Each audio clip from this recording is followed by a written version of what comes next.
பல்லாயிரம் கிலோமீட்டர்களை கடந்து வேறொரு நாட்டில் நீங்களும் நானும் சந்திக்கிறப்போ ஏற்படுகிற மகிழ்ச்சி தான் உண்மையான தமிழ் பாசம், தமிழின பாசம். இது உலகத்தோட எந்த மூலைக்கு போனாலும் தமிழன் இருப்பான். தமிழ் குரலை கேட்கலாம்னு சொல்ற அளவுக்கு உலகெல்லாம் பரவி தங்களோட அறிவால் உழைப்பால் உயர்ந்திருக்கக்கூடிய இனம்தான் நம்முடைய தமிழினம். நம்முடைய தமிழினத்திற்கு இதுதான் மிகப்பெரிய பெருமையாக விளங்கி கொண்டிருக்கிறது. நில எல்லைகளையும் கடல் எல்லைகளையும் நம்மை பிரித்தாலும் மொழியும் இனமும் நம்மை இணைக்கிறது. கண்டங்களை கடந்து விட்டாலும் நம்மோட தொப்புள் கொடி அருந்து விடவில்லை. பேரறிஞர் அண்ணா தான் சொல்வார், ஒரு தாய் வயிறு தாங்காது என்ற காரணத்தால் தனித்தனி தாய் வயிற்றிலே பிறந்த உடன்பிறப்புகள் நாம் என்று சொல்வார். அப்படி உடன்பிறப்புகளாக தமிழர்களான நாம் இணைந்திருக்கிறோம். ஜெர்மனி நாட்டில் உங்க எல்லாரையும், அது உங்க ஒவ்வொருத்தரையும் சந்திக்கிறப்போ மகிழ்ச்சி. நீங்க ஒவ்வொருத்தரும் ஒவ்வொரு மதிப்புமிக்க பொசிஷன்ல இருக்கிறத பார்க்கிறப்போ தமிழ்நாட்டினுடைய முதலமைச்சரா திராவிட இயக்கத்தை சார்ந்தவனா மிகுந்த மகிழ்ச்சி அடைகிறேன், பெருமைப்படுகிறேன். நம்ம திராவிட மாடல் ஆட்சி தமிழ்நாட்டில் அமைஞ்ச பிறகு தமிழ்நாடு எல்லா வகையிலும் இன்றைக்கு முன்னேறிட்டு இருக்கு. குறிப்பா தொழில் வளர்ச்சியில ரொம்ப வேகமா வளர்ந்துட்டு இருக்கிறோம். நம்முடைய தமிழ்நாட்டு வளர்ச்சியை பற்றி நீங்கள்லாம் செய்தித்தாள படிச்சிருப்பீங்க, சோசியல் மீடியாக்களையும் பார்த்திருப்பீங்க. அதாவது அங்க இருக்கக்கூடிய உங்களுடைய உறவினர்கள் நண்பர்கள் மூலமா கேள்விப்பட்டிருப்பீங்க. இந்த வளர்ச்சி இன்னும் விரைவாக்க வேண்டும் என்ற அடிப்படையில தான் முதலீட்டாளர்கள் மாநாடு, அதாவது முதலீடுகளை ஈர்க்க வெளிநாட்டு பயணம் ஆகியவற்றை நான் தொடர்ந்து மேற்கொண்டு வருகிறேன். UAE, Japan, Spain, Singapore, America ஆகிய நாடுகளுக்கெல்லாம் பயணத்தை மேற்கொண்டு ஏராளமான முதலீடுகளை தமிழ்நாட்டை நோக்கி ஈர்த்து நம்ம மக்களுக்கு ஏராளமான வேலை வாய்ப்புகளை உருவாக்கி கொடுத்துருக்கிறோம். இப்படி வெளிநாடுகளுக்கு வரும்போது முதல்ல எனக்குள்ள என்ன தோணும் கேட்டீங்கன்னா, இந்த நாட்டில் வாழ்கிற நம்ம தமிழர்கள் எப்படி இருக்காங்க, அவங்களுடைய வாழ்க்கை தரம் எந்த அளவுக்கு உயர்ந்திருக்கு, பெரும்பாடுபட்டு தலைநிமிர்ந்த இந்த இனம் இந்த மண்ணில் சுயமரியாதையோட நடைபெறுவதை பார்க்க வேண்டும் என்று நான் நினைப்பேன். அதுலேயும் முக்கியமா ஒரு அயலக மண்ணில் நம்முடைய தமிழை கேட்கணும்னு ஆசை வந்துடும் எனக்கு. எல்லாருக்கும் இப்படிதான். அதனாலதான் ஜெர்மனிக்கு வந்த உடனே முதல்ல உங்களை சந்திக்க வந்துட்டேன். இப்போ உங்களுடைய ஆரவாரத்தை கேட்கிறப்போ, மகிழ்ச்சியை பார்க்கிறப்போ நொடியில தமிழ்நாட்டுக்கு டிராவல் பண்ண உணர்வு ஏற்படுச்சு. மனிதன் எங்கே போனாலும் அவனுடைய வேறு இருக்கிற தாய் நிலத்தை மறக்க மாட்டான். அப்படித்தான் உங்களுடைய நினைப்பும் எப்பவும் தமிழ்நாட்டு மேலேயே இருக்கும். தமிழ் நிலத்துல தமிழ்நாட்டில் இருக்கிற நாங்களும் உங்கள் அன்போடு பார்த்துக்கிட்டு இருக்கிறோம். அதனாலதான் நம்ம திராவிட மாடல் அரசுல அயலக தமிழர்களுடைய நல்வாழ்வுக்காக ஏராளமான திட்டங்களை செயல்படுத்திக்கிட்டு இருக்கோம். இந்த ஆண்டு மட்டும் இந்த விழாவுக்கு எத்தனை நாடுகளிலிருந்து நம்ம தமிழர்கள் சென்னைக்கு வந்திருக்காங்க தெரியுமா? 62 நாடுகளிலிருந்து வந்தாங்க. சொந்த மண்ணில் கால் வச்சப்போ அவங்க நடந்த மகிழ்ச்சியை பார்த்து அதை நான் ரசித்தேன், புலங்காகிதம் அடைந்தேன், பூரிப்படைஞ்சேன். அடுத்து அயலக தமிழர் நல வாரியம், அயலக தமிழர்களுக்கான டோல் ஃப்ரீ ஹெல்ப்லைன், அதே போன்று புலம்பெயர் தமிழ் அமைப்புகளுக்கு சுழல் நிதி, தமிழ்நாட்டுக்கு வெளியே வாழ்கிற தமிழர்களுக்கு என்று இன்சூரன்ஸ், இப்படி ஏராளமான திட்டங்களை செஞ்சுட்டு இருக்கிறோம்.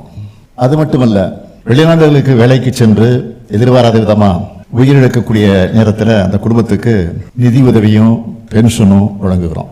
இப்படி பார்த்து பார்த்து செஞ்சு தர்றதோட வெளிநாடு வாழ் தமிழர்களுக்கு ஒரு பிரச்சனைனா ஓடோடி வந்து உதவுறோம். இதுக்கு சில எடுத்துக்காட்டுகளை நான் சொல்ல விரும்புகிறேன்.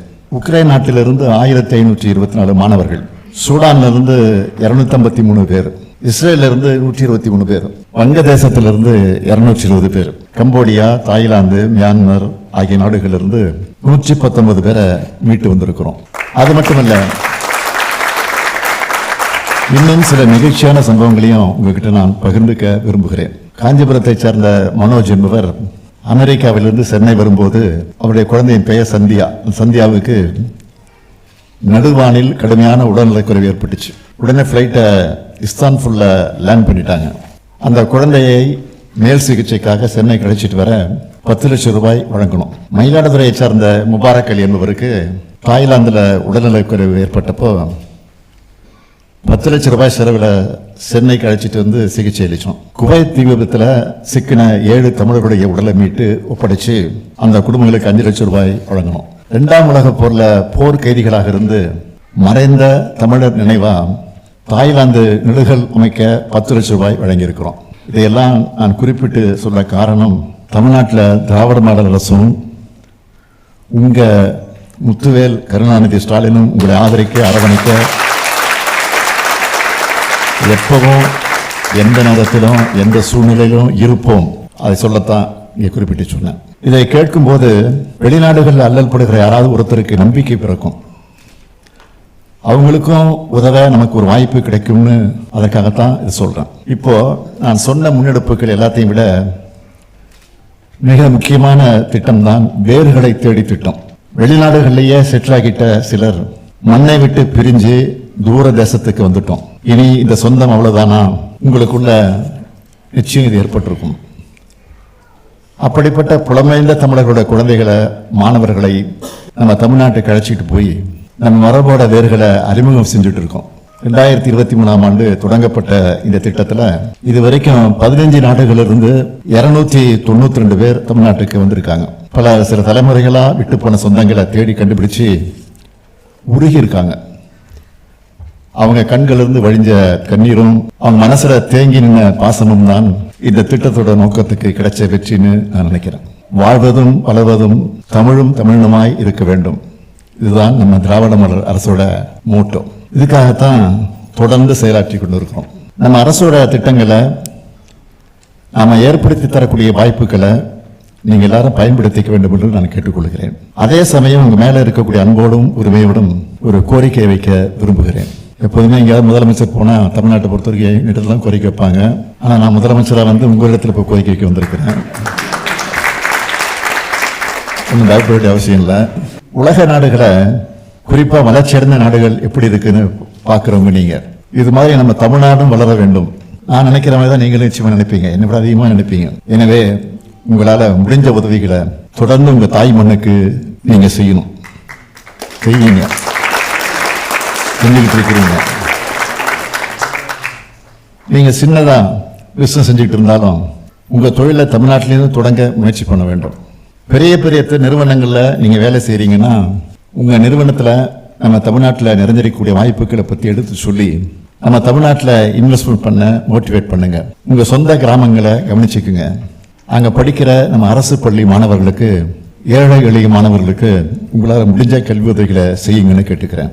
இந்த மூவி பந்து முழுக்க நீ எங்கே போனாலும் தமிழர் என்ற நம்ம அடையாளத்தை விடாதீங்க. உங்க வேர்களை மறக்காதீங்க, தமிழை மறக்காதீங்க, தமிழ் மண்ணையும் மக்களையும் மறக்காதீங்க. ஆண்டுக்கு ஒரு முறையாவது தமிழ்நாட்டுக்கு குழந்தைகளோடு வாங்க. தமிழ்நாட்டோட வளர்ச்சியை, மாற்றத்தை பாருங்க. நம்ம பண்பாட்டை, வரலாற்றை, அரசியல் எழுச்சியை எடுத்து சொல்லும் கீழடி அருங்காட்சியகம், பொருணை அருங்காட்சியகம், கலைஞர் உலகம்னு ஏராளமாக இடங்கள் இருக்கு.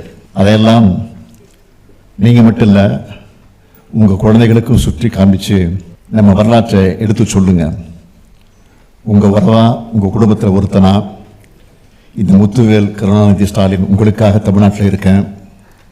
குடும்பத்தோடு இங்கே வந்து இந்த மறக்க முடியாத வரவேற்பை கொடுத்திருக்கக்கூடிய உங்களுக்கெல்லாம் நன்றி, நன்றி, நன்றி.